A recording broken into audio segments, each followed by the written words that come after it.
yesterday we talked about piecewise functions as a review, learning turret 1. But so we're going to start talking about actual limits today. And we're going to focus on one method, and it's finding a limit from a graph or from a table of values. All right? So if I give you this equation, this function, f of x equals x to the third minus 1 over x minus 1. I know that x can't equal 1, because I put 1 in the denominator. I get 1 minus 1, so I have something divided by 0, and that would be undefined. So if I asked you to graph this, you might not know what it looked like at x equals 1 unless you actually started plotting some points, okay? But we can look at a table of values. I could actually make a table of x values and substitute them into the equation and see what's happening around x equals 1. This is kind of what the idea of a limit is. We're going to see what's happening around a certain value to find what the limit is. So here is our table of values. All right, you can see that we've selected x values that get closer to 1 from the left. They get larger and larger and larger, closer to 1. Then we picked x values that approach 1 from the right. So they get smaller and smaller and smaller. All right, and then we have 1. Obviously, 1 can't have a solution. But all of the rest of them, you could substitute into the equation and get some values. So if you start looking at the actual numbers, our numbers are increasing from 2.3 up to 2.99. We're getting close to 3. On this side, we have 3.8, and we're going down, and we're getting closer, and 3.00, so getting closer to 3. So we would say, as x approaches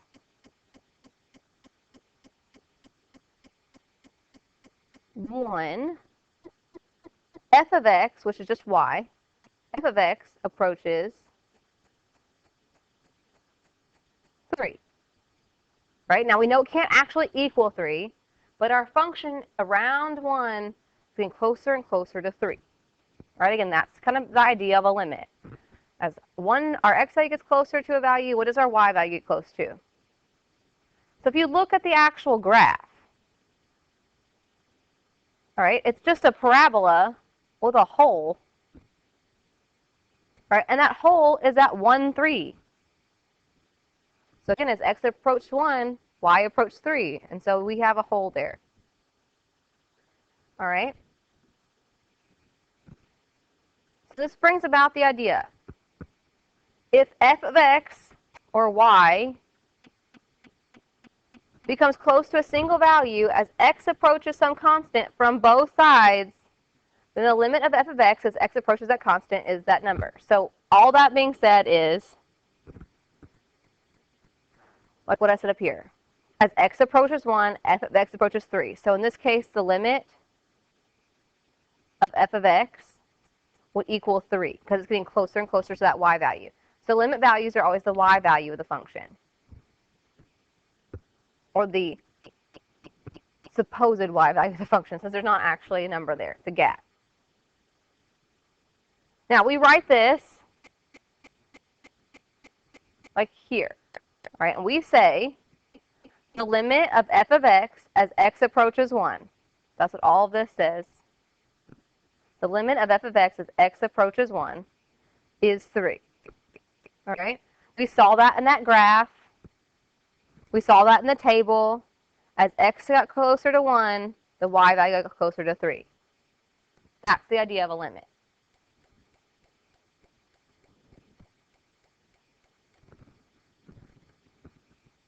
Now, make sure when you're talking about limits, you're looking at the x value from either side. So you can't just go from one side. You just get closer to the x values on the right and on the left. So let's do some practice. Okay? Here it says we want to find the limit as x approaches 0 for this function, x over the square root of x plus 1 minus 1. Right? If you look at the graph, at 0 there is a hole. Right? So that's at x equals 0, there is a hole. Okay, so obviously we don't have a point there, so maybe we can find the limit. So what we're going to do is we're going to get closer and closer to x on both sides. So we're going to get closer and closer to 0 from the right and from the left. So if I get closer and closer to 0 from the left, then I'm looking at x values get closer and closer to this direction. I'm going from the right, get closer and closer to this direction. So I'm going to do that using two boxes here, okay? So if I start over here and my x values, I'm moving closer and closer and closer and closer to 0. Up here, I'm moving closer and closer and closer and closer to 0. Then the function is meeting at that pole.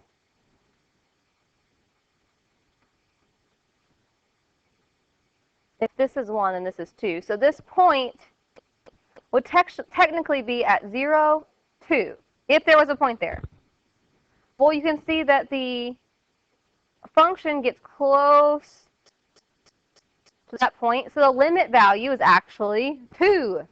All right? So there doesn't have to be an actual function value there, right?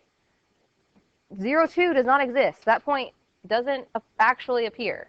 But as the x values approach from either side, we get closer to 2, and so that is the limit. Okay? Now, on the next example, where the limit as x approaches 2. All right? So, you're looking at this. In this case, we do have a place. We have this point right here. What is point? 2, 0. Right? So as x approaches 2 is not the same thing as f of 2. If I asked you what the function value of 2 was, oh, you could say 0. We plug that into the equation, into piecewise. But a limit, again, is what's happening with the function around 2.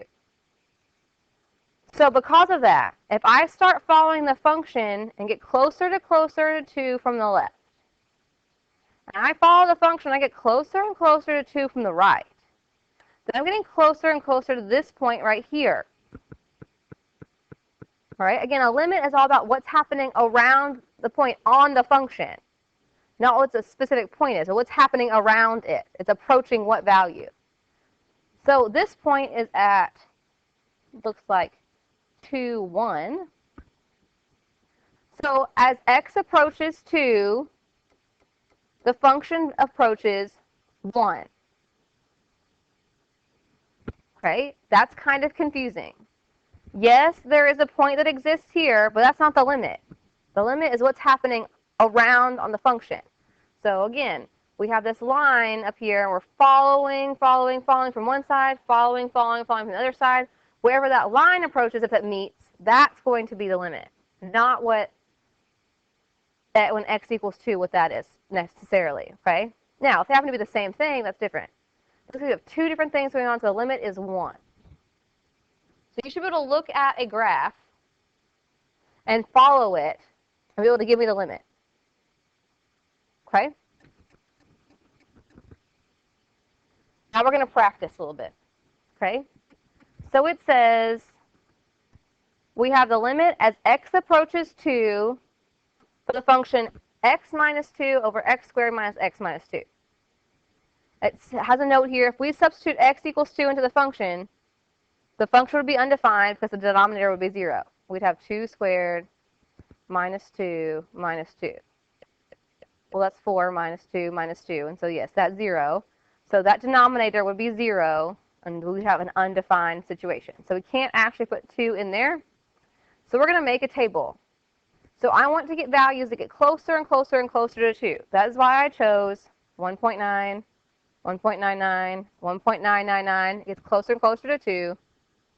Same thing from the other side. We get closer and closer to 2. So what I need to do is I need to substitute all of these values into the equation. So let's talk about an easy way to do that.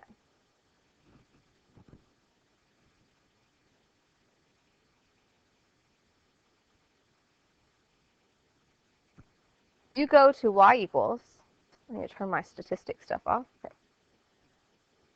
We have x minus 2, make sure it's in parentheses, divided by, in parentheses, x squared minus x minus 2. Okay, now I've shown this before, but you go to your second table.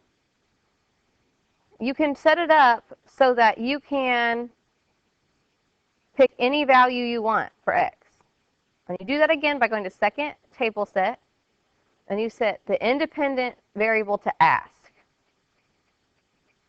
So now I can go through and I can type in 1.9, 1.99, 1.999, 2.01, 2.01, 2.1.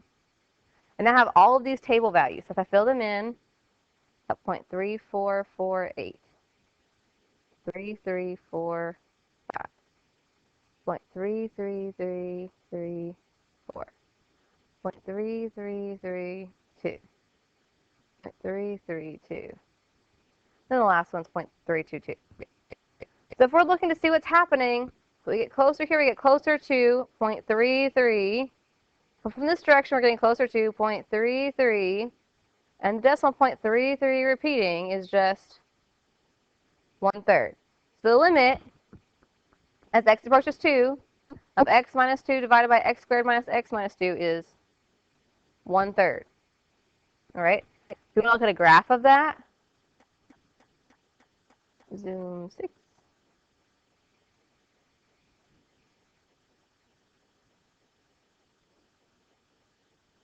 We've got this function, and if I start looking at x equals 2, if I put that into my table, again, it tells me it's undefined. So it looks like that from the graph, there's just a hole there. All right? So you won't be able to see it on your calculator, but there's going to be a hole because we know it's undefined. That's how you're going to do the first part of the assignment. We're going to use tables, and you're going to substitute values in to find the limit. All right, next part. What if you have a graph? So we'll find it from the graph. Now here, you notice there are no holes in the graph. There's no gaps. Nothing weird is happening. So this is the equation right here, f of x equals 4 minus x. And I'm trying to find the limit as x approaches 3. So as x approaches 3 from each side, that means I'm following, and it looks like it's going to be that point. It's not a hole. So that point is at 3, 1. So as the x approaches 3, y approaches 1. In this case, there's actually a point there. So that works. It matches up. If the point was up here, that would not match up. So we look to see what the function is doing around that value. Okay? Hope that makes a little bit of sense. Now, limits don't always exist. Every time I bring up limits, all I hear about is Mean Girls. The limit does not exist. I know, I've heard that quote a million times. All right? Well, that's true. Limits don't have to exist. All right? So here's 3 scenarios when that happens. If your function approaches a different number from the right than it approaches from the left, that means it doesn't exist. If f of x, your function, increases or decreases without bound, that means it doesn't exist. If f of x oscillates between 2 fixed values, it means it doesn't exist. So what do all those things mean? Well, here's scenario 1. If we're looking for the limit as x approaches 0 of this, we're going to start looking for values on the function. We approach 0 from the left. Then we're going to approach 0 from the right. They approach different places. They don't meet up. So this limit does not exist. Here's scenario 2. You're looking for the limit as x approaches 0. Here we follow as we get close to 0, and we follow, gets close to 0. It's increasing, but it's increasing not to a specific place. It's just increasing. So yes, they're both increasing and getting closer to something, but we don't know what that something is. They're just going to keep increasing. Like they're never going to meet up. So this limit does not exist. Then the third scenario, again, the limit as x approaches 0. this is almost a trig curve almost, right? You're going up between 1 and -1. You keep going up and down. So it's going up and down and up and down and up and down and up and down and up and down. How are you supposed to know what happens at x equals 0? All right? If it's going up back and forth like that, where it's just going up and down over and over and over again, we can't make a decision. So that also does not exist, right? So there's the 3 examples that go along with these 3 scenarios in your notes. All right. The last few examples all have to do with piecewise functions, and these you have to be really careful with, all right? It says use the graph of the function f to decide whether the value of the given quantity exists. If it does, find it. If not, explain why. Now it's asking you 2 different types of questions here. These 2 types of questions are function value questions, and these 2 we're just substituting the value into the function and getting a number. And the other 2, we're actually finding limits. Okay, so asking 2 very different things. So make sure you're being okay, you're paying attention. So let's see here. The first one is f of 1. That just means what is happening when x equals 1. So at x equals 1, you have all this stuff going on. X equals 1 right here. So there's a point right here at 1, 2. So at f of 1, x or y equals 2. It's not a limit. It's just what is the point? Or yes, there's some holes, but it's asking if x equals 1 is what does y equal? Well, it's that point. Same thing for C, f of 4. Here's f of 4. What is happening? F of 4, is there a point there? Well, there's a hole there, so there's not actually a point there. So f of 4 does not exist because there's not a point there. We're not asking about the limit. We're just asking about what's happening at x equals 4. Now, the other 2 are limits. So in B, the limit as x approaches 1 of f of x. So that means we need to start approaching from this side and approaching from this side. So we follow this function around. We follow this function around. They're approaching different places. So this limit does not exist. So even though at x equals 1, y equals 2, the limit as x approaches 1 does not exist because they're approaching 2 different places. This last part is the limit as x approaches 4. So we said that f of 4 didn't exist. But if we look at the limit as x approaches 4, we follow this function, we follow this function, and we get to this gap. Well, that is at 4, 2. The limit as x approaches 4 is 2, because the function is getting closer and closer to that point, even though there's not a point there. Okay? So again, it's very different. Are you asking for a function value? If it's like on A and C where it says when x equals this number, what does y equal? That involves having a specific point. If you're looking for the limit, though, we're just looking for what's happening as x approaches that value from both sides. Let's do some more practice with that.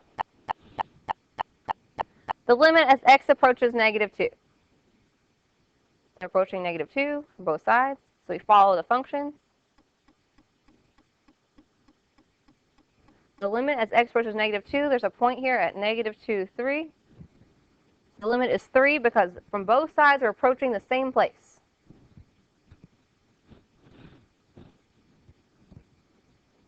The limit as x approaches 1.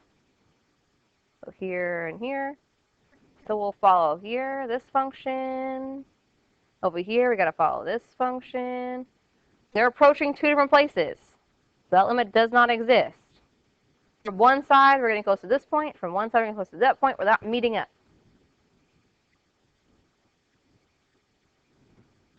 On C, the limit as x approaches 2. Well, that means from over here, we follow here. And from over here, we follow here. And it looks like there's a point right here on the graph at 2, -2. So the limit as x approaches 2 is -2.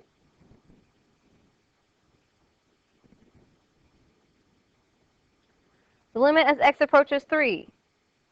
We're getting closer to here and here. So we follow this curve, we're close to 3. We follow this curve, it's close to 3. Looks like we're approaching this point right here, which is at 3, 0, so the limit's at 0.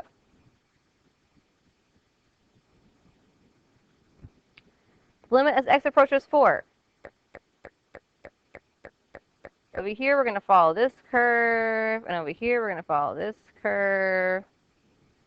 And again, they're approaching the same place, but that place is infinity. Like they keep going up and up and up. They're never going to stop. So that limit does not exist. And one more. Limit as x approaches 7. From each side, follow this function. We follow this one. Let's get close to this point, which is at 7, 1. The limit is 1. All the homework is tonight is using tables and graphs to find limits. All right? So, try them out. Check the answers. See if you're on the right track.